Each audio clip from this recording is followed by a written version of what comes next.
লেখক উজ্জ্বল সংযুক্তার অলৌকিক কন্যা।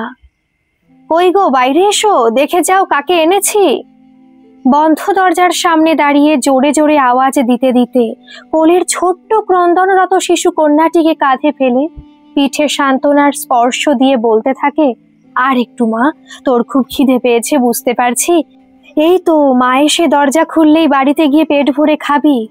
পুনরায় দরজায় ধাক্কা দিয়ে বলে, কই গো, শুনতে পাও, বাড়িতে মা লক্ষ্মী এসছে, একটু তাড়াতাড়ি দরজা খোলো না। সৌদামিনী রান্নাঘরে ব্যস্ত থাকার সময় স্বামীর আওয়াজে উনুনের আগুনটা ধিমি করে বলে ওঠে, এই যে যাই। শাড়ির আঁচলটা জুত করে কোমরে জড়িয়ে দৌড়াতে দৌড়াতে এসে দরজা খুলতেই দেখে সৌমেনের কোলে একটা ছোট্ট কন্যা সন্তান ক্রন্দনরত। দেখেই গালে হাত দিয়ে স্ট্যাচু হয়ে যায় কয়েকটি মুহূর্তের জন্য। দেখতে থাকে সবকিছু ভুলে। ফুটফুটে ফর্সা, রোগা পাতলা হলেও আকর্ষণীয় চেহারার ছোট্ট শিশুটির দু নয়ন বেয়ে বয়ে যায় অশ্রুর ধারা। অসম্ভব খিদের চোটে ঠোঁট ফুলিয়ে ফুপিয়ে ফুপিয়ে কান্নাটা সহ্য করতে না পেরে কয়েকটি মুহূর্ত স্ট্যাচু হয়ে দৌড়ে যায় সৌমেনের সামনে, গিয়ে বলে, এ কাকে নিয়ে এসেছো? এমন অপরূপ শিশু কন্যাটিকে কোথায় পেলে তুমি? ততক্ষণে সৌমেন বলে, সে কথা পরে হবে, আগে ঘরে গিয়ে আমার মা লক্ষ্মীকে কিছু খাবার দাও। জানি না কতক্ষণ থেকে অভুক্ত আছে মা লক্ষ্মী। সৌমেনের কোল থেকে শিশুটিকে নিজের কোলে নিয়ে আদর করতে করতে ঘরে যেতে যেতে বলে, এই তো ভাত ডাল হয়ে গেছে, এবার মা লক্ষ্মীকে কোলে বসিয়ে খাওয়াবো। ততক্ষণে সৌমেন বলে, এইটুকু শিশু ভাত ডাল খেতে পারবে তো? শিশুটিকে কোলে নিয়ে যেতে যেতে সৌদামিনী বলে, সেটা তো বুঝেছি, দুগ্ধপোষ্য শিশু, কিন্তু এই মুহূর্তে ঘরে যে দুধের সামগ্রী কিছুই নেই। তুমি চিন্তা করো না, ভাতের মার আছে, ডালের জল দিয়ে দুধের মতো করে দেব। গরিবের ঘরে মা লক্ষ্মীর সেবা এমন ভাবেই না হয় হোক প্রথম দিনটা। সৌমেন নিজের ভ্যান রিক্সাটা বাগানে গাছের পাশে রেখে গলা ছেড়ে আওয়াজ দেয়, সৌমিনী, আমার জন্য ভাত বাড়ো, পুকুরে ডুব দিয়েই এলাম।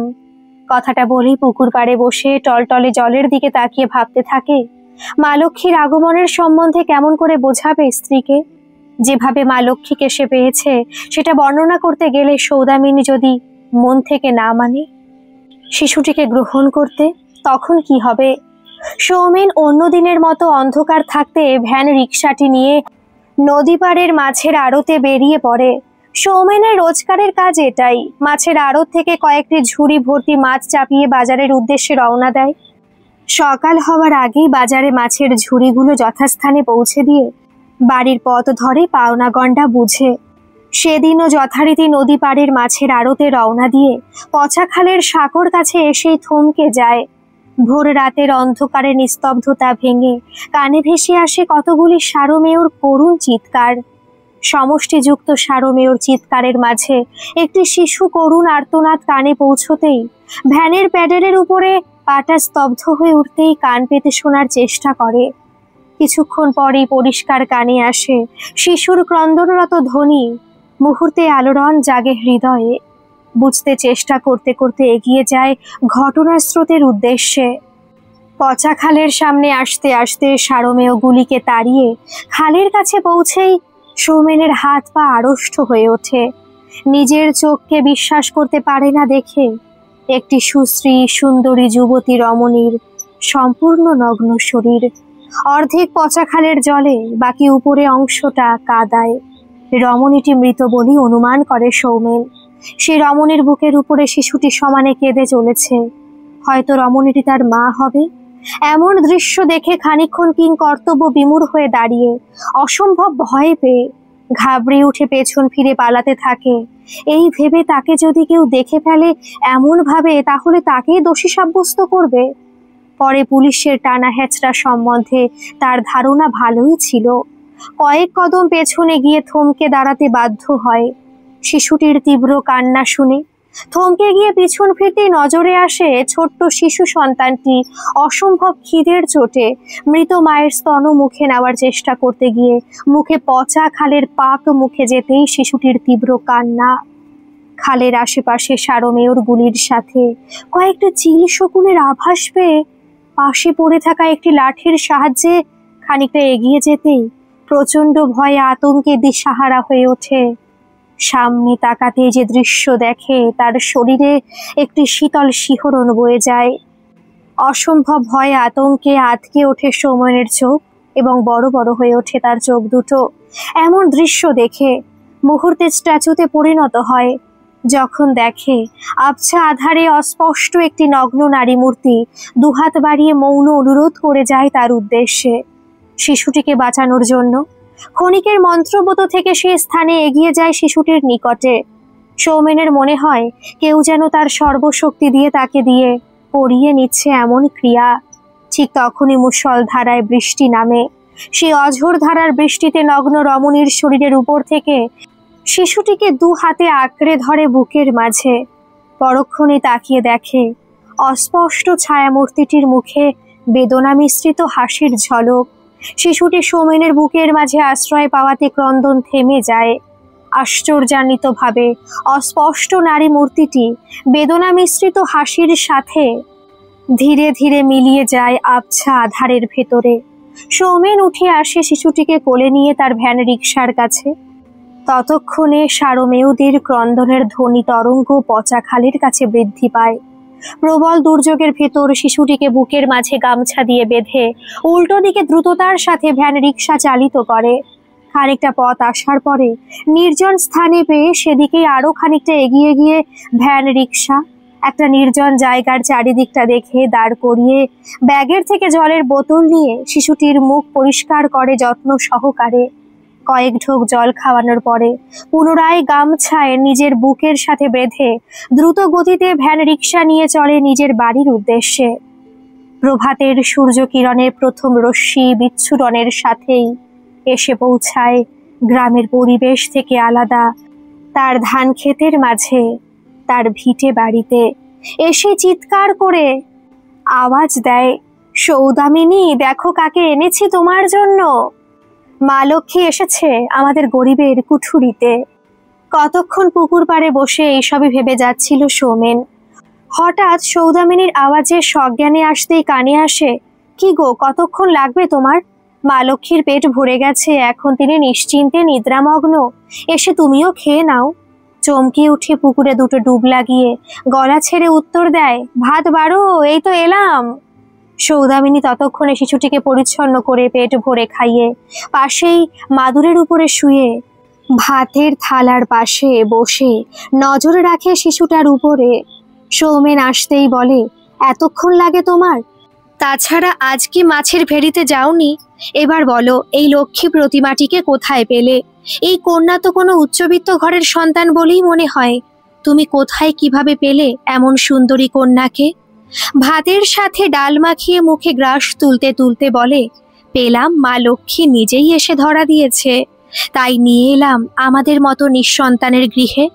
সৌদামিনী আশঙ্কিত হয়ে বলে, ভনিতা না করে খুলে বলো, কোথায় পেলে মা লক্ষ্মীকে? মুখ নিচু করে গোগ্রাসে ভাতের গ্রাসগুলো মুখে নিতে নিতে কোনো মতে বলে, এটুকু যথেষ্ট তোমার জন্য। এত বছর পরে আমাদের গৃহে সন্তানের আবির্ভাব হয়েছে, যার জন্য দীর্ঘ 15 বছর দুজনে কত দেব দেবীর চরণে কত পুজো দিয়েছি, কত ফুল বেলপাতা প্রসাদ চড়িয়েছি। মনে পড়ে সেই সব? আমায় একবার বাজারে যেতে হবে খেয়েই, তুমি খেয়াল রেখো শিশুটির। বেশিক্ষণ লাগাবো না বাজারে, কিছু পাওনা আছে সেগুলি তুলে মায়ের জন্য কয়েকটি জামা কাপড় আনতে হবে। তাছাড়া দেখি ছোট বাচ্চার ব্যবহারের কিছু সামগ্রীও প্রয়োজন। কোনো রকমে সৌদামিনীর কাছে শিশুটির উদ্ধারের রহস্য গোপন করে বাড়ি থেকে বেরিয়ে প্রথমেই যায় সেই পচা খালের কাছে। সেখানে লোকারণ্য দেখে কিছুটা দূরে ভ্যান রিকশা দাঁড় করিয়ে পায়ে পায়ে জনমানবের সাথে মিশে খালের সাঁকোর উপর থেকে দেখে বেশ কিছু পুলিশের লোকজন পচা খালের পাশে ঘিরে দাঁড়িয়ে নানাবিধ কথায় ব্যস্ত।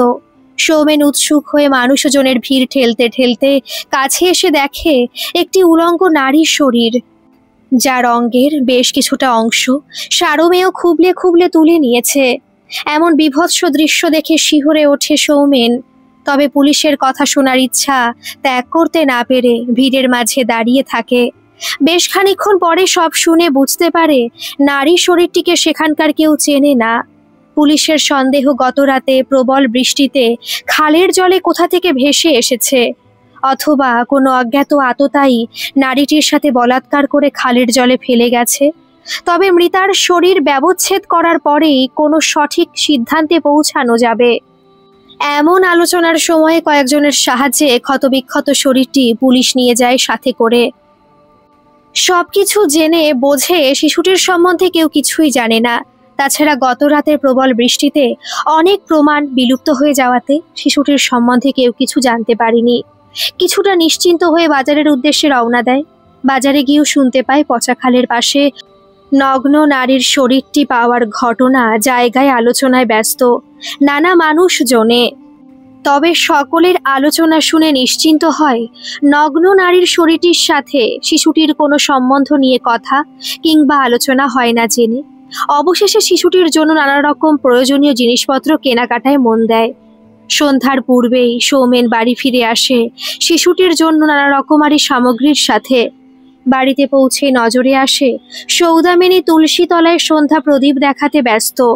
শিশুটিকে মাদুরের উপরে মাটির দাওয়ায় শুয়ে রেখে সৌদামিনীর দিক থেকে নজর সরিয়ে শিশুটির দিকে নজর পড়তে সৌমেনের শিরদাঁড়া দিয়ে একটা শীতল শিহরণ বয়ে যায়। সাজবেলার আবছা আধারে মাটির দাওয়াতে শিশুটির পাশে একটি অস্পষ্ট নারীর ছায়ামূর্তি দেখে। সেখানেই স্ট্যাচু হয়ে দাঁড়ায় খানিকক্ষণ। সৌদামিনী সাজবাতি দেখিয়ে শিশুটির পাশে বসতেই অস্পষ্ট ছায়ামূর্তিটি বিলীন হয়ে যায় দেখে সৌমেন এসে পাশে বসে বলে, মা লক্ষ্মী সারাদিন কেমন ছিল তোমার কাছে? কান্নাকাটি চিৎকার করেছে কিছু? সৌদামিনী শিশুটিকে আদর করতে করতে বলে, আমাদের মা লক্ষ্মী খুবই শান্ত, একটুও জ্বালায়নি। খিদে লাগার আগে পেট ভরিয়ে দিয়েছি, ঘুমিয়েছিল অনেকক্ষণ। তারপরে ঘুম থেকে ওঠার পরে হাসি হাসি মুখে চারিদিকে তাকিয়েছিল। মনে হচ্ছিল কতদিনের চেনা এই কুঁড়ে ঘরটি। আমিও সব কাজ করে গেছি সামনে রেখে। সন্ধ্যার অন্ধকার ঘন হয়ে উঠছিল, তখনই শিশুটিকে নিয়ে দুজনে ভেতরে যায়। সামনে প্রদীপ জ্বালিয়ে বসে সৌমেন। ব্যাগের থেকে বাজার থেকে আনা সমস্ত কিছু একে একে বের করে। সৌদামিনীও দেখতে থাকে শিশুর জন্য আনার জিনিসপত্র। শিশুর জন্য আনুষঙ্গিক জিনিসপত্রগুলো গুছিয়ে রাখতে রাখতে সৌদামিনী বলে, তুমি সবকিছুই গুছিয়ে এনেছো। আমাদের এতদিন সংসারে কোনো সন্তান ছিল না, কিভাবে আনলে এত সুন্দর করে মা লক্ষ্মীর জন্য গুছিয়ে? মৃদু হেসে সৌমেন বলে, সময় আসলে সবকিছুই মস্তিষ্ক বলে দেয়, প্রয়োজন পড়ে না অন্য কারো সাহায্যের।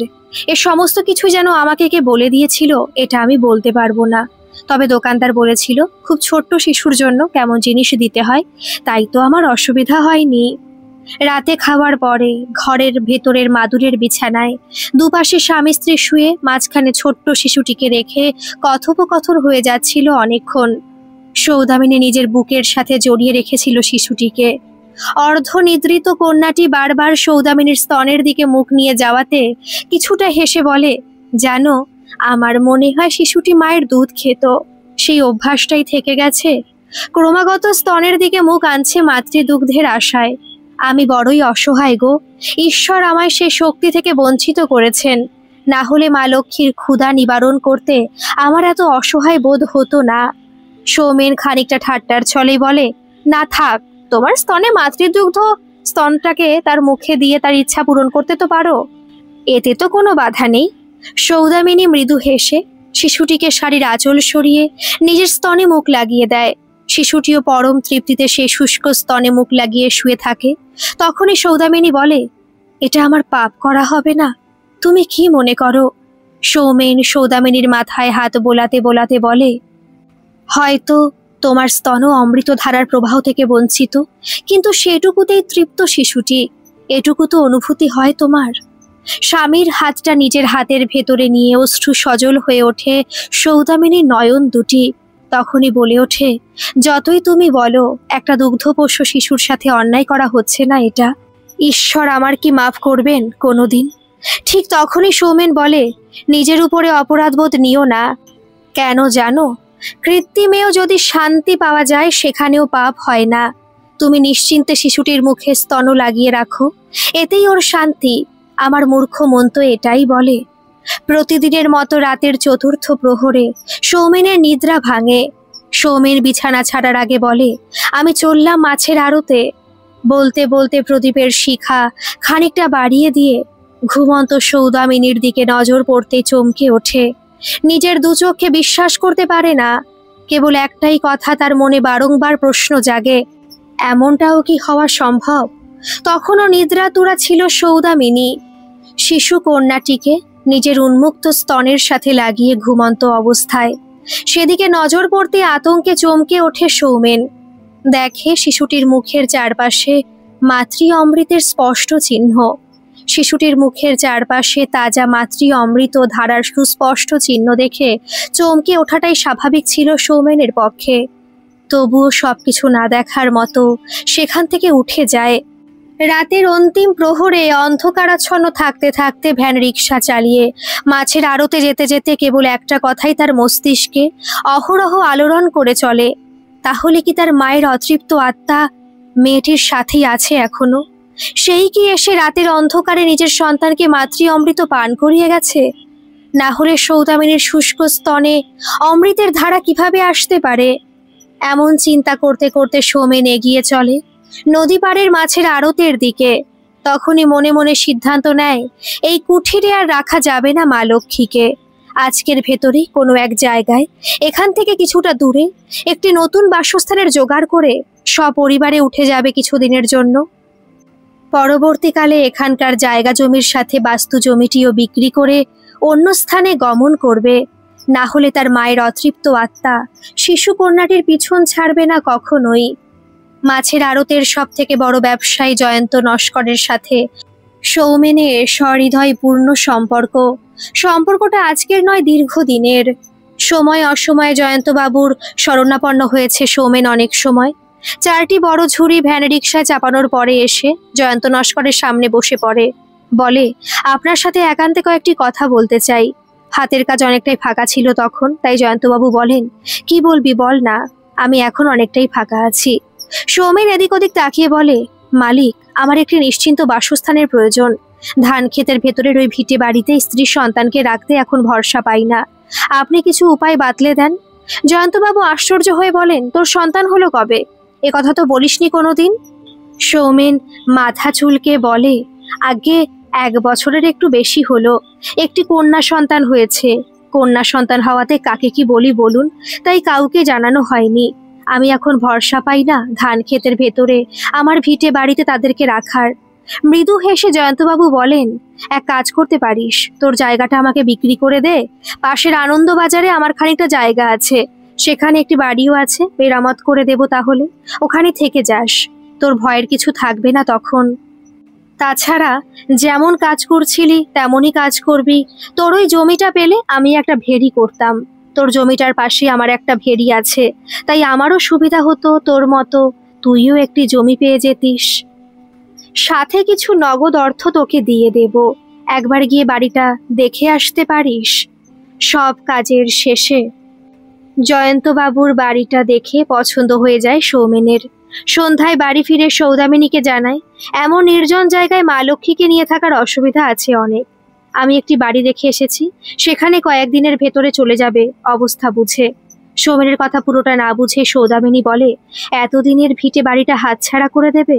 হ্যাঁ, তবে এই নির্জন জায়গাটায় ছোট শিশুটিকে নিয়ে বসবাস করা সত্যি আতঙ্কের। সৌমেন মনে মনে চিন্তা করছিল, এতগুলো বছর এই ধান ক্ষেতের মাঝে নির্জন ভিটে বাড়িটা কাটিয়ে দিয়েছিলাম। মা লক্ষ্মীকে এই বাড়িতে আনার পরে বাকি জীবনটাও কেটে যেত, যদি না একটা ছায়া সবসময় শিশুটির পাশে দেখতে না পেতাম। তাছাড়া সৌদামিনীকে সম্পূর্ণ ঘটনা জানানো হয়নি, কোনোদিনও জানতে পারবে কিনা সেটাও চিন্তা করেনি সৌমেন। তাই বলে ওঠে, অনেক কিছু ভেবেচিন্তে এমন সিদ্ধান্ত নিয়েছি। কিছুদিনের ভেতরেই সৌমেনের পরিবার বাজারের পাশে নতুন ভিটে বাড়িতে উঠে যায়। সেখান থেকে একদিন নিকটস্থ একটি মন্দিরে যায় পুজো দেওয়ার জন্য। পুজোর বিধি সমাপ্তের পর পুরোহিত মশাইয়ের কাছে অনুরোধ করে, আমার শিশু কন্যাটির এখনো নামকরণও হয়নি। মন্দিরের দেবতার কাছে একটি সঠিক নামকরণ যদি করে দেন তাহলে অত্যন্ত উপকার হয়। সৌদামিনীর কোলে কন্যাটির দিকে তাকিয়ে পুরোহিত মশাই চমকে ওঠে। বেশ খানিকক্ষণ তাকিয়ে দেবতার চরণ থেকে একটি ফুল নিয়ে ধ্যানে বসে।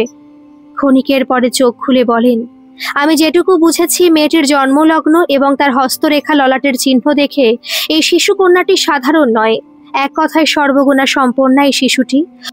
অদূর ভবিষ্যতে অনেক কিছুই প্রকাশ পাবে কন্যাটির দ্বারা। এই শিশু কন্যাটির নামকরণ মৃন্ময়ী হওয়া উচিত। দেবতার সংকেতও সেই রকম।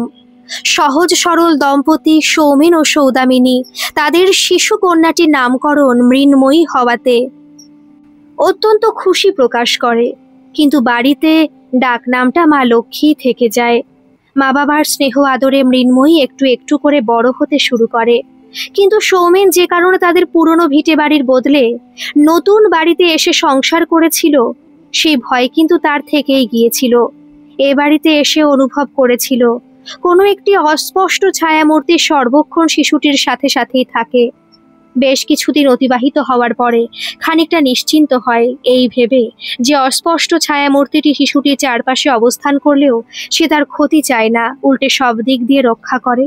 এমনটা বোঝার পরেই খানিকটা নিশ্চিন্ত হয় সৌমেন। মা লক্ষ্মী বড় হতে থাকে একটু একটু করে। নতুন বাড়িতে এসে আগের মতোই সৌদামিনী ঠাকুরের পুজোর স্থান বানিয়েছিল নিজের মতো করে। সৌদামিনীর প্রতিদিনের স্বভাব ছিল সকালেই বাড়ির কাজকর্মের শেষে স্নান করে পরিচ্ছন্ন বস্ত্র পরে ভক্তি ভরে ঠাকুর পূজা করা দীর্ঘক্ষণ ধরে।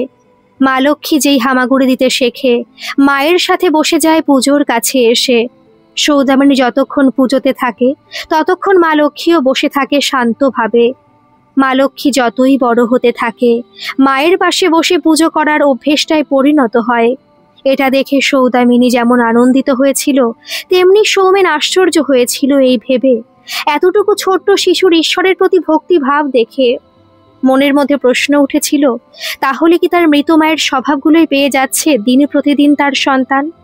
দীর্ঘদিন হয়ে গেলেও সৌদামিনীকে বলতে পারে না তার মা লক্ষ্মীর আগমনের কথা। মাঝে মাঝে ভাবে সবকিছু জানিয়ে দিলেই তার উপরের চাপটা অনেকটা কমে যাবে।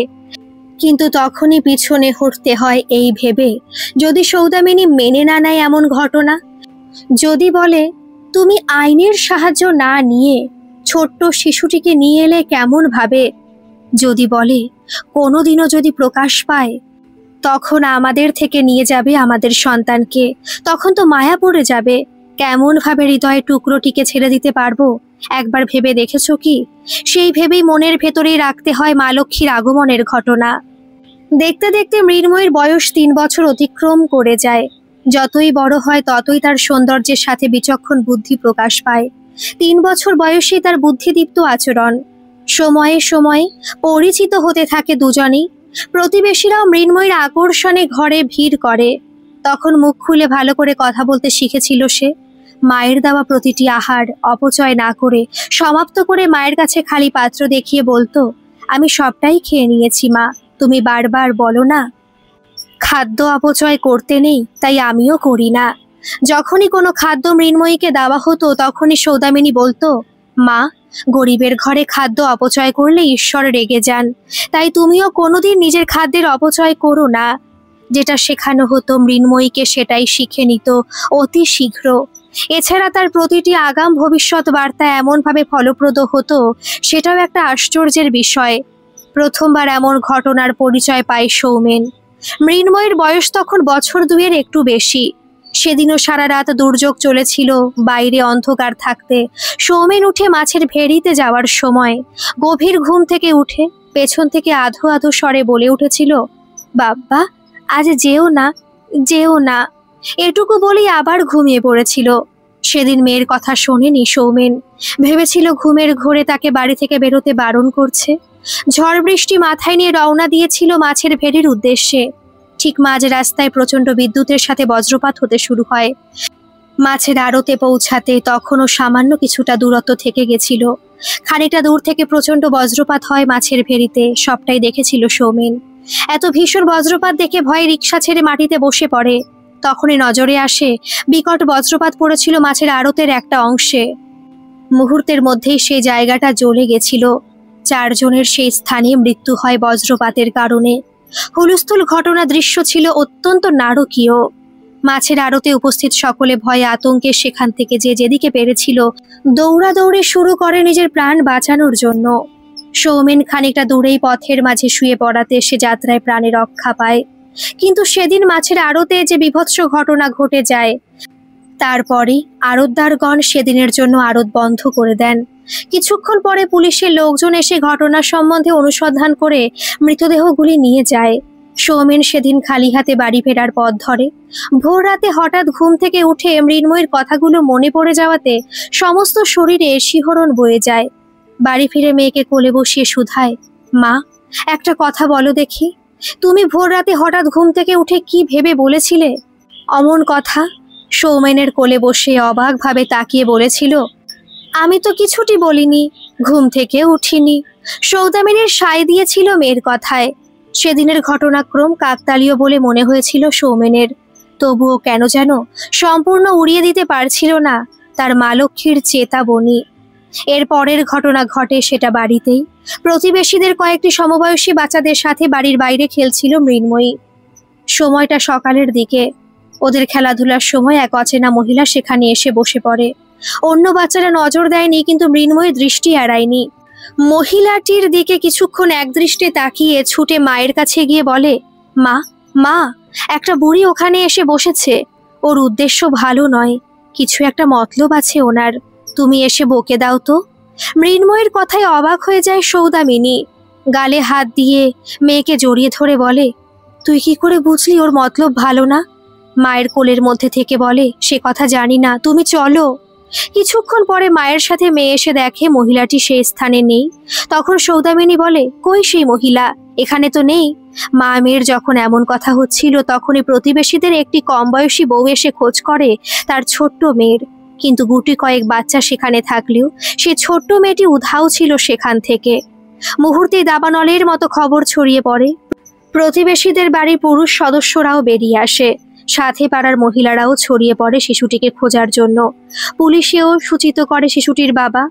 এমন ঘটনার মাঝে সৌমেন বাড়ি ফিরে সবকিছু জেনে মৃন্ময়ীকে পাশে বসিয়ে বলে, একটা কথা বলতো মা, তোর ওই বান্ধবীকে পাওয়া যাবে তো? কোথায় যেতে পারে ওইটুকু মেয়ে? কিছুক্ষণ চুপ থেকে সৌমেনের গলা জড়িয়ে ধরে কানে কানে বলে, সন্ধ্যার পরে ফিরে আসবে দেখো। বাকিটা কিছুই বলতে পারে না। স্বামী স্ত্রী দুজনে নানা রকম ভাবে প্রশ্ন করে গেলেও চুপ করে থাকে তাদের মা লক্ষ্মী। সন্ধ্যার সময় বাজারের বাস স্ট্যান্ড থেকে উদ্ধার হয় সেই ছোট্ট শিশুকন্যাটি। প্রতিবেশীদের ভেতরে একটি মাঝবয়সী ব্যক্তি, ওই বাস স্ট্যান্ডে ঝালমুড়ি বিক্রেতা। তিনি সকাল থেকে বাস স্ট্যান্ডে ঘুরে ঘুরে ঝালমুড়ির ব্যবসা করেন। তিনি মেয়েটিকে হঠাৎ এক অপরিচিত মহিলার হাত ধরে দূরপাল্লার বাসে এসে উঠতে গিয়ে চিনে ফেলে বলে, এই যে রেনুমা, কোথায় যাচ্ছ? ঠিক তখনই মহিলাটি মেয়েটিকে কোলে করে বাসে উঠতে গিয়ে চমকে ওঠে ঝালমুড়ি বিক্রেতা। মহিলাটিকে চিনতে না পেরে বলে, আপনাকে তো এর আগে দেখিনি এখানে। আর এই মেয়েটি কে হয় আপনার? কথায় কথায় লোকজনের ভিড় বাড়তে থাকে। মহিলাটির ইচ্ছা না থাকা সত্ত্বেও বলতে বাধ্য হয়, এ মেয়েটি আমার মেয়ে, আমি নিয়ে যাচ্ছি, আপনাদের কি আছে?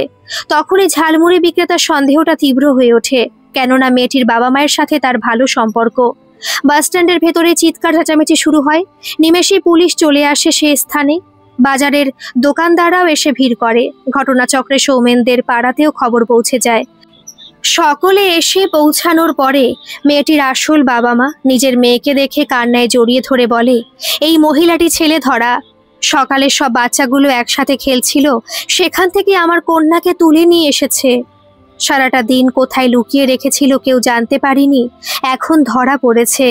শিশু কন্যাটিকে নিয়ে আনন্দের সাথে পাড়ায় ফিরে আসে সকলে, এবং ছেলে ধরা মহিলাটিকে পুলিশ নিয়ে যায় সাথে। তখনই সৌমেনের সন্দেহের তীরটা ঘন হয়ে ওঠে। এত কিছু ঘটনা আগে থেকে মৃন্ময়ী জেনে গেল কিভাবে? তাহলে কি তার মধ্যে কোনো ঐশ্বরিক শক্তি আছে? যদি না থাকে তাহলে কিভাবে আগে থেকে জেনে যায় সবকিছু? সৌমেন চিন্তায় পড়ে যায়। যেদিন থেকে মৃন্ময়ীকে নিয়ে এসেছে সেদিন থেকে একটি অস্পষ্ট ছায়ামূর্তির অস্তিত্ব যে তার সাথে থাকে সব সময়, তাহলে সেটা কে? সেটা কি তার মৃত মায়ের বিদেহী আত্মা, যে প্রতিটি সময় তার সন্তানের রক্ষা কবচ হয়ে থাকে চারপাশে? এমন নানা রকম চিন্তা করেও কোনো সদুত্তর পায় না। তবে এটা ভেবে খানিকটা নিশ্চিন্ত হয়, সে যেই তার পাশে থাক না কেন, তাদের মা লক্ষ্মীর ক্ষতি করতে পারে না সে। দিন চলে যায় সময়ের গতিতে। দেখতে দেখতে মৃন্ময়ী বড় হয়ে স্কুলে যাতায়াত করতে শুরু করে। মৃন্ময়ীর বয়স 5 বছরই তার অপরূপ সৌন্দর্যের বিকরণ দিকে দিকে পৌঁছে যায়। স্কুলের পাঠ্যক্রমে সে সবার আগে থাকে সর্বদা। সৌমেন ও সৌদামিনী পড়াশোনাতে অকাট্য মূর্খ হলেও মেয়ের পাঠ্যপুস্তকের কার্পণ্য করে না। যখন যা প্রয়োজন হয় তখনই পেয়ে যায় মৃন্ময়ী। এমনভাবে কেটে গেছিল বেশ কিছুটা বছর। এই সময়ের ভেতরে মৃন্ময়ীর আরও কিছু কার্যক্রমে তার আগাম পূর্বাভাস দেওয়ার পরিচয় পাওয়া যায়। এমনভাবেই চলছিল। তখন মৃন্ময়ীর বয়স 12 বছর। একদিন সকালেই তার মাকে বলে, আজকে স্কুলে যাওয়া খুব প্রয়োজন, কিন্তু আমি যেতে পারবো না। স্কুলে না পৌঁছালে আমার পড়াশোনাতে ক্ষতি হবে, এটাও বুঝতে পারছি, কিন্তু যত ইচ্ছাই থাক না কেন আজ অনেক বাধা আসবে। সৌদামিনী অবাক হয়ে শুধায়, কি আবোল তাবোল বলছিস? তোর কথার মাথা মুন্ডু বোঝা আমার দ্বারা সক্ষম নয়। তখনই মেয়ে হাসতে হাসতে মায়ের গলা জড়িয়ে ধরে বলে, আজ আমার শরীর খারাপ হবে ঠিক দুপুরের দিকে, তাই। সৌদামিনী আশ্চর্য হয়ে বলে, দুপুরের দিকে তোর কেমন শরীর খারাপ হবে সেটা তুই এই সকালে জেনে গেলি? অবাক করা কথা। এদিকে বলছিস স্কুলে না গেলেই নয়। কি জানি বাপু, বুঝি না তোর কথা। সেদিন বাড়িতে বসেই স্কুলের হোমওয়ার্ক করে যায়। দুপুরে ভোজনের পরে মায়ের সাথে খানিকক্ষণ বিশ্রাম নিয়েছিল। ঠিক ভর দুপুরে উঠে বসে কোনো এক আশঙ্কায় আশঙ্কিত হয়ে। ঠিক কিছুক্ষণ পরেই ঘুমন্ত মাকে নাড়িয়ে দিয়ে বলে, মা, মা, আমার তলপেটে ভীষণ যন্ত্রণা হচ্ছে, মনে হচ্ছে পেটের ভিতরে কিছু হচ্ছে। বলতে বলতে পেট চেপে গড়াগড়ি খেতে থাকে মাটিতে শুয়ে। সৌদামিনী মেয়ের অবস্থা দেখে সৌমেনকে আওয়াজ দিয়ে বলে, দেখো না, মেয়ের পেটে ভীষণ ব্যথা উঠেছে, যন্ত্রণায় ছটফট করছে, তুমি একবার পাড়ার হাড়ু ডাক্তারকে ডেকে আনো শীঘ্রই। তখনই মৃন্ময়ী যন্ত্রণাকাতর স্বরে বলে, না মা, ডাক্তারের কাছে যাওয়ার প্রয়োজন পড়বে না, তুমি সাথে থাকো তাহলেই হবে।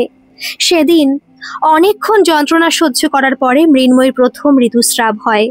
ক্ষণিক পরে সৌদামিনী বোঝে তার মেয়ের কি হতে চলেছে।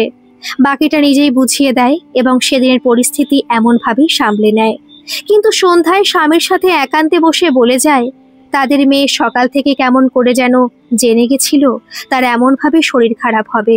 তার কথা মতোই সঠিক সময় শরীর খারাপও হয়। স্কুলে থাকলে খুব অসুবিধা হতো, সেটা সে আগেই কেমন করে বুঝে যায়। সেটাই আমার কাছে আশ্চর্যের। সৌমেনও খানিকটা আশ্চর্য হলেও তার আগাম পূর্বাভাসের কথাগুলো জানত বলেই চুপ করে থাকে সেই যাত্রায়। সেই ঘটনার মাস 6 পরে স্কুলের ভেতর একদিন ভীষণ ঘটনা ঘটে যায়। মাসখানেক হলো একটি নতুন পিয়ন এসেছিল তাদের স্কুলে। সেদিনও স্কুলে টিফিনের ছুটির সময় তাদের ক্লাস টিচারকে সামনে পেয়ে বলে, ম্যাম, একটা কথা বলবো আপনাকে। ক্লাস টিচার ম্যাম বলেন, হ্যাঁ মৃন্ময়ী, বলো কি বলবে। তখনই মৃন্ময়ী বলে, নতুন যে দাদাটা এসেছে পিয়ন হয়ে, ও আজকে একটা কাণ্ড বাঁধাবে। আপনাকে আমি জানিয়ে দিলাম আগে থেকে, ওই পিয়ন দাদাটাকে একটু চোখে চোখে রাখবেন। মৃন্ময়ীর মুখ থেকে পিয়নের সম্বন্ধে হুঁশিয়ারি বার্তা শুনে আশ্চর্য হয়ে যান ওই ক্লাস টিচার ম্যাম। তথাপি বিষয়টাকে ঘুরিয়ে দেওয়ার জন্য বলেন, তুমি ওই নিয়ে চিন্তা করো না, নতুন পিয়ন যে এসেছে খুব ভালো মানুষ। টিফিনের সময় শেষ হতে চললো, এবারে ক্লাসে গিয়ে বসো। স্কুল শেষ হওয়ার তখনও একটা ক্লাস বাকি থেকে গেছিল। ঠিক সেই সময় স্কুলের টয়লেট থেকে ভীষণ চিৎকার শুনে সকলেই দৌড়ে যায় সেখানে গিয়ে যা পরিস্থিতি নজরে আসে সেটাকে সামলানোর প্রয়াস করেও পারে না সকলে। ঘটনা ঘটে ক্লাস শেষের বিরতির সময়ে। একটি নবম শ্রেণীর ছাত্রী টয়লেটে পৌঁছেছিল। নতুন পিয়নটি তককে তককে ছিল। ছাত্রীটি টয়লেটে ঢোকার মুহূর্তে সেও টয়লেটে ঢুকে গিয়ে দরজা বন্ধ করে এবং ছাত্রীটি সেখানে চিৎকার শুরু করে। সেই ছাত্রীটির আত্মচিৎকার ছড়িয়ে পড়ে সমস্ত স্কুলে, প্রতিটি ক্লাসরুমে। তারপরে যে যেদিকে ছিল তারা দৌড়ে আসে ঘটনাস্থলে। ঘটনাস্থল থেকে উদ্ধার করা হয় ছাত্রীটিকে এবং স্কুলের থেকে পুলিশে খবর দেওয়া হয়। স্কুলের পিয়নকে যখন পুলিশ ধরে নিয়ে যায় তখন স্কুলের সমস্ত ছাত্রী এবং শিক্ষার্থীরা সেখানে দাঁড়িয়েছিলেন এবং সকলেই একস্বরে বলে যাচ্ছিলেন, এই লোকটাকে চরম শাস্তি দেওয়া হোক, পরবর্তীকালে যেন ও কোনো স্কুলের সরকারি চাকরি না পায়, সেই ব্যবস্থাই করতে হবে পুলিশকে। ঠিক তখনই মৃন্ময়ী মৃদুস্বরে বলে ওঠে, এই লোকটা কয়েকদিন পরে হাঁটতে চলতেও পারবে না, সম্পূর্ণ বিকলাঙ্গ হয়ে যাবে। পাশে দাঁড়িয়েছিল মৃন্ময়ীর ক্লাস টিচার। তিনি অবাক হয়ে বলেন, এমন কথা তুমি বললে কেন? তুমি ওর এমন শাস্তি চাইতে পারো? বিকলাঙ্গ হয়ে যাওয়ার কথাটা উচ্চারণ করলে কেন? কিভাবে তুমি জানলে? উত্তরে খালি এইটুকু বলে, মিলিয়ে নেবেন আমার কথা। কিছুক্ষণ পরে স্কুলের ছুটি হয় এবং মৃন্ময়ীর ক্লাস টিচার ম্যাম মৃন্ময়ীকে কাছে ডেকে বলেন, তুমি টিফিনের সময় আমায় যেভাবে ঘটনার সূচনা দিয়েছিলে সেটা আগে থাকতে তুমি কি করে জেনে গেলে? মৃন্ময়ী গভীর মুখে জবাব দেয়, সেটা আমি বলতে পারবো না ম্যাম, তবে কোনো কিছু ঘটনার পূর্বাভাস আমি জানতে পারি। কিন্তু সেটা কিভাবে জানতে পারি সেটা আমি জানি না। ম্যাম অবাক হয়ে তাকিয়ে থাকে খানিকক্ষণ মৃন্ময়ীর দিকে। তার কাছে এর উত্তর ছিল না, তবুও বলেন, তোমার কথা শুনে যদি সতর্ক হতাম তাহলে হয়তো এমন ঘটনা হতো না। মৃন্ময়ী অতিরিক্ত গম্ভীর হয়ে পুনরায় বলে, ম্যাম, ওই মেয়েটি কাল থেকে স্কুলে আসবে না আর কোনো দিন। ক্লাস টিচার ম্যাম আরো অবাক হয়ে যান। নিজের আশ্চর্য বোধকে ঠেকাতে না পেরে জিজ্ঞেস করেন, তুমি কি করে জানলে এত কিছু? মৃন্ময়ী গম্ভীরভাবেই বলে, আমার কথা মিলিয়ে নেবেন। বাড়িতে ফেরার কিছুক্ষণ পরে সবকিছু জেনে যায় সৌমেন এবং সৌদামিনী। তখনই সৌমেন মেয়ের কাছে এসে বলে, মা, তুই কেমন করে সবকিছু জেনে যাস আগে থেকেই? তোর ভিতরের এমন অলৌকিক গুণ সম্বন্ধে তুই কিছু জানিস? গাম্ভীর্য বজায় রেখে মৃন্ময়ী বলে, এ বিষয়ে কোনো রকম ব্যাখ্যা করা আমার পক্ষে সম্ভব নয়, কেননা আমি নিজেই জানি না কখন আমার মুখ দিয়ে এমন কথা বেরিয়ে যায়। তাই ব্যাখ্যা করার মতন আমার কাছে কোনো ভাষা নেই। সৌমেন ধরে নেয় তাদের কন্যা যা কিছু পূর্বাভাস বলছে সেগুলোর সম্বন্ধে তার কোনো রকম আগাম কিছুই জানতে পারে না। হঠাৎ হঠাৎ করে এমন পূর্বাভাস দিয়ে যায় কেবলমাত্র তার মনের ভেতরের ইঙ্গিতের কারণে। তার পরের দিন থেকে সেই মেয়েটি স্কুলে আসা বন্ধ করে দিয়েছিল। স্কুলের কয়েকজন শিক্ষার্থী মেয়েটির বাড়িতে বোঝাতে গেছিল, কিন্তু মেয়েটিকে দেখে তারা নিজেরাই আতঙ্কিত হয়ে ওঠে। মেয়েটি নিজেকে সম্পূর্ণ নির্বাসনে রেখেছিল, বাড়ির কারো সাথে ভালো করে কথা বলতো না। ম্যামরা বুঝেছিল মানসিকভাবে প্রচণ্ড আঘাত পেয়েছে মেয়েটি। বাড়িতে তার মা বাবাকে বলে এসেছিল, মেয়েটির উপর খেয়াল রাখবেন, দোষীকে শাস্তি দেওয়ার জন্য আমরা যতটা সম্ভব চেষ্টা করব। তার পরের দিনই ক্লাস টিচার ম্যাম মৃন্ময়ীকে জিজ্ঞাসা করে, তুমি এত কথা আগে থেকে কি করে জেনে যাও? আশ্চর্যের বিষয়। হেড ম্যামও ডেকেছিল মৃন্ময়ীকে। তিনিও আশ্চর্য হয়েছিলেন মৃন্ময়ীর সমস্ত কথা শুনে। সব থেকে বড় ঘটনা ঘটে মৃন্ময়ীর সাথে। তখন সে নবম ক্লাসের ছাত্রী, 15 বছর বয়স মাত্র তার। এই বয়সী অপরূপ সুন্দরী হয়ে উঠেছিল, যে কেউ এক নজর দেখলেই স্তম্ভিত হয়ে যেত, নারী পুরুষ নির্বিশেষে। মাধ্যমিক পরীক্ষা 1 বছর বাকি থেকে গেছিল। গরিবের সংসারে প্রাইভেট টিউশনি দেওয়ার ক্ষমতা ছিল না সৌমেনের, তাই কোচিং ক্লাসে যেত সৌমেনের মা লক্ষ্মী। অন্যদিনের মতো সৌমেন কোচিং ক্লাস ছুটির সময় পৌঁছে যেত মেয়েকে সাথে নিয়ে আসার জন্য। কোনো কারণে সেদিন সৌমেন যেতে পারেনি সময় মতো।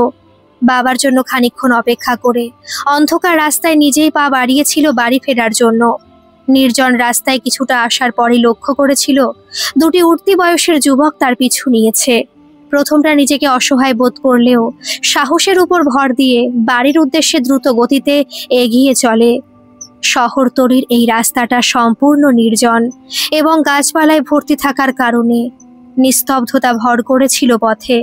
সেই নিস্তব্ধতার সুযোগ নিয়ে যুবক দুটি হঠাৎ মৃন্ময়ীর সামনে এসে দাঁড়ায়। থমকে দাঁড়িয়েছিল মৃন্ময়ী তাদের দেখে। ততক্ষণের যুবক দুটি কলুষিত ইরাদা নিয়ে মৃন্ময়ীর মুখের দিকে তাকাতেই যুবক দুটি আতঙ্কে চিৎকার করতে করতে সেখানেই বসে পড়ে। হঠাৎ এমন পরিস্থিতি হওয়াতে মৃন্ময়ী রীতিমতো ঘাবড়ে যায়। সে বুঝে উঠতে পারে না যুবক দুটি তার উপরে আক্রমণ করতে এসেছিল, কিন্তু তার মুখের দিকে তাকিয়ে আতঙ্কে নিজেদের মুখ আড়াল করে বসে পড়ে তার পায়ের কাছে। ক্ষণিক পরে দুটি যুবক নিজেদের মুখ ঢেকে পালাতে থাকে সেখান থেকে। মৃন্ময়ী রীতিমতো আশ্চর্য হয়ে ওঠে। সেদিকে না তাকিয়ে বাড়ির পথে দ্রুত এগিয়ে চলে। বাড়ির কাছাকাছি পৌঁছতেই বাবার সাথে দেখা হয়। সৌমেন আশ্চর্য হয়ে জিজ্ঞেস করে, আর একটু অপেক্ষা করতে পারলি না মা? আমার বাড়ি ফিরতে একটু দেরি হয়ে গেছিল, আমি তো যাচ্ছিলাম, একটু পরেই পৌঁছে যেতাম ওখানে। ততক্ষণে ভয়ে আতঙ্কে মৃন্ময়ী বাবাকে জড়িয়ে ধরে। তার সাথে ঘটে যাওয়া সমস্ত ঘটনা ব্যাখ্যা করে যায়। মেয়ের কথা শুনে রীতিমতো আতঙ্কিত হয়ে ওঠে স্বামী স্ত্রী দুজনেই। এই ঘটনার কথা পাড়া প্রতিবেশীদের জানানো হয় সেই রাতেই। রাতে বিছানায় শুয়ে মৃন্ময়ী কেবল চিন্তা করে যায়, তার মুখের দিকে তাকিয়ে দুটি যুবক এমনভাবে আতঙ্কিত হয়ে উঠল কেন, কারণ কি? কিন্তু তার প্রশ্নের সদুত্তর পায় না। পরের দিন ভোরে আরও এক আশ্চর্য ঘটনা ঘটে যায়। গতরাতের যুবক দুটি সৌমেনের বাড়ির সামনে এসে দুহাত জড়ো করে নতজানু হয়ে রীতিমতো আতঙ্কিত হয়ে আওয়াজ দিয়ে যায়, দিদি, আমাদের ভুল হয়ে গেছে, আর কোনোদিন এমন অসভ্যতা কারোর সাথে করব না। তাদের আওয়াজে বাড়ি থেকে বেরিয়ে আসে মৃন্ময়ীর সাথে সৌদামিনী। ধীরে ধীরে প্রতিবেশীরাও জড়ো হতে শুরু করে।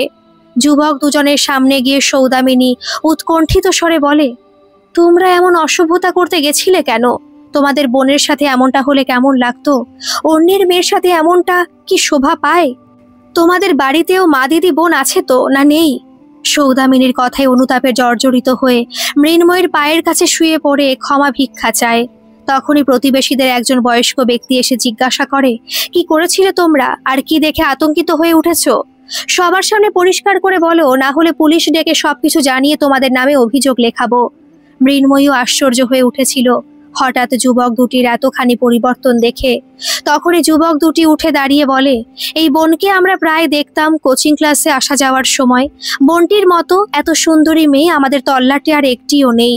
তাই মনের মধ্যে কলুষিত ভাবনাটা পেয়ে বসেছিল কিছুদিন থেকেই।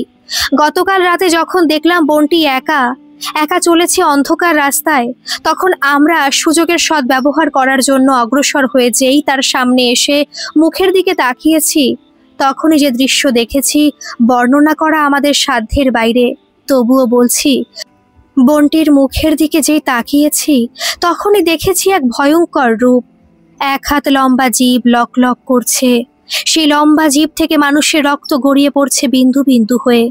বোনটির সুন্দর মুখশ্রীর পরিবর্তে এক অতি ভয়ঙ্কর রূপের সাক্ষাৎ হয় আমাদের। সেই রূপের দিকে তাকিয়ে থাকতে পারিনি মুহূর্তের জন্য। মনে হয়েছিল সর্বগ্রাসী ভয়ানক করাল মূর্তি আমাদের নিধনের জন্য লম্বা জিভ বের করে দাঁড়িয়ে আছে। ক্ষণিকের জন্য দেখেই বসে পড়েছিলাম চোখ বন্ধ করে। মনে হচ্ছিল আমাদের চোখ মুখটা পুরো ঝলসে যাবে। যুবক দুটির বর্ণনা শুনে মৃন্ময়ী হতবাক হয়ে যায়, সাথে সেখানকার উপস্থিত প্রতিবেশীরাও হতবাক হয়ে ওঠে। এমনও হয় নাকি? সকলের একটাই প্রশ্ন। যুবক দুটি মৃন্ময়ীর পায়ের কাছে এসে বলে, আমাদের ক্ষমা করে দিও দিদি, আজ থেকে শপথ নিলাম কোনো অবলা নারীর দিকে আমাদের কলুষিত নজর পড়বে না। সাথেই যারা কোনো মেয়ে কিংবা নারীর দিকে নজর দেবে তাদের বিরুদ্ধে উঠে দাঁড়াবো সর্বশক্তি দিয়ে। প্রতিবেশীরা সকলেই মৃন্ময়ীর কাছে হাত জোড় করে বলে, এবারের জন্য এই দুটি ছেলেকে ছেড়ে দাও মা, ভবিষ্যতে এরা কোনো অপরাধমূলক কাজ করবে না। আমাদের সকলেরই মন এটাই বলছে। সৌদামিনীও মেয়েকে বলে, এবারের মতো ওদের ক্ষমা করে দে, মানুষ মাত্রই ভুল হয়। ওরা তোর যে রূপের দর্শন করেছে সেটা কেবল আশ্চর্যই নয়, সম্পূর্ণ অলৌকিক। সকলের অনুরোধ রাখতে মৃন্ময়ী যুবককে বলে, আজ থেকে তোমরা আমার বড় দাদা হলে, সামনে রক্ষা বন্ধনে আমি বোন হওয়ার কর্তব্য পালন করব। যুবক দুটি উঠে দাঁড়িয়ে মৃন্ময়ীর সামনে প্রতিজ্ঞা করে, আজ থেকে তোমায় এবং প্রতিবেশীদের প্রত্যেকটি মেয়েকে রক্ষা করার দায়িত্ব আমাদের। এমন কর্তব্য আমরা করে যাব যতদিন আমরা কর্মক্ষম থাকব। সন্ধ্যায় সৌমেন এসে সকল ঘটনা শুনে আশ্চর্য হয়ে বলে, এটা সম্পূর্ণ অলৌকিক ঘটনা মা, তুই কি এই বিষয়ে আগাম বার্তা পেয়েছিলি কিছু? মৃন্ময়ী অবাক হয়ে বলে, এ বিষয়ে আমার কোনো ধারণাই ছিল না। সেই সময় আমার রূপ কেমন হয়েছিল তখন আমি খানিকক্ষণ নিজেই আশ্চর্য হয়ে গিয়েছিলাম। ছেলে দুটি প্রতিক্রিয়া দেখে সৌমেনের বুঝতে বাকি থাকে না তার মা লক্ষ্মীকে কোনো অদৃশ্য শক্তি প্রতিটি মুহূর্তে তার রক্ষা করে চলেছে। এর আগে অসংখ্যবার এমন ঘটনার প্রমাণ পেয়েছে সে। তাই সেদিন রাতে খাওয়ার সময় মেয়েকে কাছে বসিয়ে বলে, মা, আমার একটা অনুরোধ রাখবি? বাবার দিকে তাকিয়ে বলে, এমন করে বলছো কেন বাবা? তুমি আদেশ করো, তুমি আমার পিতা, তোমার আদেশ মানব না এমনটা হয় নাকি? মেয়ের দিকে খানিকক্ষণ দেখে নিয়ে বলে, তুই কারোর উপর কোনোদিন অভিশাপ দিবি না, কাউকে এমন কথা বলিস না যেটা সত্যি হয়ে যায়। তোর মুখ থেকে বেরোনো কথা যে সত্যি হয় তার প্রমাণ পেয়েছি আমি, তাই ভয় হয়। রাগের কারণে কাউকে অভিশাপ দিয়ে বসিস না। মেয়ের দু চোখ দিয়ে অশ্রু গড়িয়ে পড়ে বাবার কথা শুনতে শুনতে। ক্ষণিক স্তব্ধ থেকে সংযত হয়ে বলে, আমি কোনোদিনও কাউকে অভিশাপ দিই না বাবা, ভবিষ্যতেও চেষ্টা করব আমার মুখ থেকে এমন কোনো অশুভ কথা যেন না বেরোয়। মেয়ের অশ্রুসিক্ত নয়ন দুটি নিজের হাতে মুছে দিতে দিতে সৌমের বলে, একটা কথা মনে রাখিস, তোর ভিতরে অলৌকিক শক্তি আছে, সেটা হয়তো অনেকেই জানে না। যে ছেলে দুটো তোর ক্ষতি করার চেষ্টায় এসেছিল, তোর অলৌকিক শক্তির প্রভাবে তারা ভয়ে ভীত হয়ে তাদের কলুষিত মানসিকতার অনেকটাই বিলুপ্ত হয়ে যেতে পেরেছে।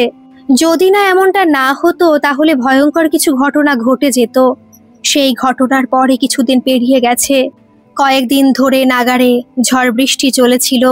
বৃষ্টির সাথে বজ্রপাতের এতটাই প্রভাব ছিল, সেই কারণে সৌমেনের মাছের ভেড়িতে যাওয়া অসম্ভব হয়ে গেছিল। বাড়িতে খাদ্যের টান পড়েছিল। মৃন্ময় স্কুলে যেতে পারছিল না। চারদিকে বন্যার পরিস্থিতি দেখা দেয়।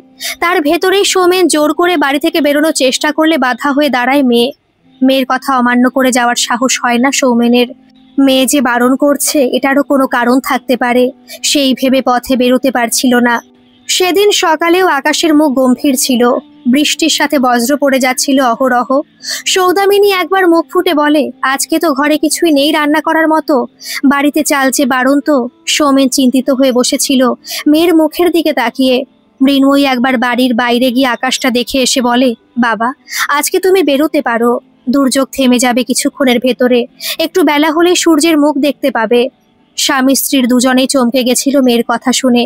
তখনও ক্রমাগত বৃষ্টি অঝোর ধারায় বয়ে যাচ্ছিল। তার ভেতরে মেয়ের এমন কথায় অবাক হয়ে গেছিল দুজনে। যে মেয়ে এই কদিন বাড়ি থেকে বেরোনোর চেষ্টা করলে বাধা দিত, সেই ঘন ঘটার ভেতরে বাইরে যাওয়ার জন্য বলছে। থাকতে না পেরে সৌদামিনী জিজ্ঞেস করে, তুই কি করে বলতে পারলি বৃষ্টি থেমে যাবে, সূর্যের মুখ দেখা যাবে? মেয়ে মৃদু হেসে বলে, আমার মন বলছে, তবে সত্যি হবে কিনা আমি বলতে পারবো না।